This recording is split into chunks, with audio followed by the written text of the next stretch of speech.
আসসালামু আলাইকুম রাহমাতুল্লাহি ওয়া বারাকাতুহু। মহান রব্বুল আলামিন বলেন, কাসীরাদ দুনিয়া ওয়াল আখিরাতু যালিকা হুয়াল খুসরানুল মুবিন। যে ব্যক্তি বা যারা যে দল দ্বৈত নীতি অবলম্বন করে সে দুনিয়াতেও ক্ষতিগ্রস্ত হয়, আখিরাতেও ক্ষতিগ্রস্ত হয়। আর এটাই হলো সুস্পষ্ট ক্ষতি, সুস্পষ্ট দেলিয়ে গুণ। প্রিয় মুসলমান ভাইয়েরা, প্রিয় ইমানদার ভাইয়েরা, আল্লাহ রাব্বুল আলামিন এই আয়াতে মারাত্মক সিরিয়াস কথা বললেন।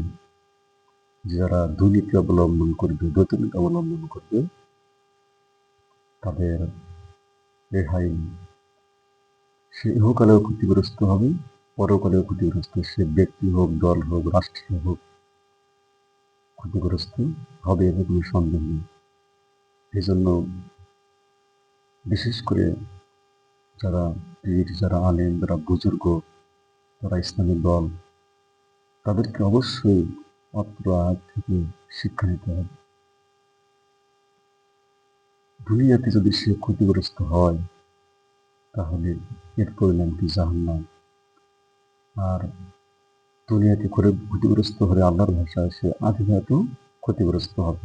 অথচ আল্লাহ রাব্বুল আলামিন দোয়া শিখিয়ে দিয়েছেন, রব্বানা আতিনা ফিদ দুনিয়া হাসানাতাও ওয়া ফিল আখিরাতি হাসানাতাও ওয়া কিনা আযাবান্নার। আমাদের রব, আমাদেরকে ইহকালে সুখ, শান্তি, স্বস্তি, সমৃদ্ধি দান করো, আর পরকালেও সুখ, শান্তি, স্বস্তি, সমৃদ্ধি দান করো। আর জাহান্নামের কঠিন আযাব থেকে আমাদেরকে রক্ষা করো। এই জন্য যে প্রকৃত মুমিন, প্রকৃত ইমানদার, সে অত্র আয়াতের উপর আমল করবে। ইহকালে শান্তি, পরকালে মুক্তি। অর্থাৎ পরকালে মুক্তি মানে জাহান্নাম থেকে মুক্তি। তাই সর্বনাই সে গতিকে অবলম্বন করেছে।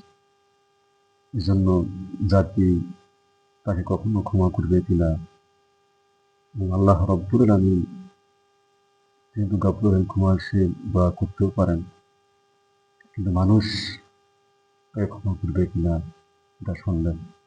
তাই আসুন আমরা অত্র আয়াতের উপর আমল করি, যে আমরা দুনিয়াতেও শান্তি পাবো, আখিরাতেও শান্তি পাবো, জাহান্নাম আগুন থেকে মুক্তি পাবো। আসসালামু আলাইকুম ওয়া রাহমাতুল্লাহি ওয়া বারাকাতুহু।